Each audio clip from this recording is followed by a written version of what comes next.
婆婆医生也就是出国学医科，转来台湾做医生。不过，这款方式煞是去影响到本国的医学生的权益，引起争议。这起因就是卫福部去年放令外国学历也有实施的要求。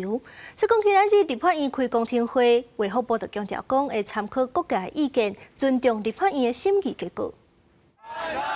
卫福部去年11月底公告修正医师法施行的细节，去予机构团体质疑讲，是大幅度放量认定外国的学历，参加咱国医师国家考试学历审核的条件。本土小机构联盟表示，新制若通过，未来会冲击台湾的医疗，嘛会造成考选制度不公平。像我这样的孩子，有没有一个机会可以苦读翻身，还是以后都要靠钱才能够来铺路当医生呢？我们等的是权贵，我们很可怜，我们是弱势啊！我们的小孩子的，这是我的国家考试我的第一阶段考完之后，我要考第二阶段，怎么会有这么无良的政府？不过，医界嘛有无同款的看法。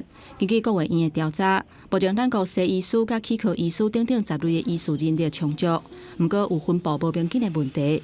卫福部嘛指出，114年全国也是有157个气科医疗资源不够的所在。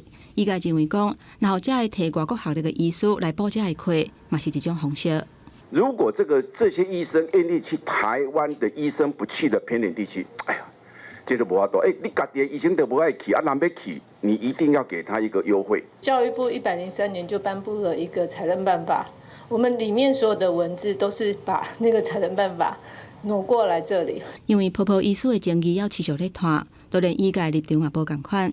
立法院初5早起召开公听会，卫福部强调讲，因为这件代志涉及教育部、考选部甲卫福部3个部会，会参考各界的意见，嘛会尊重立法院最后审查甲审议的结果。公视新闻台北报道。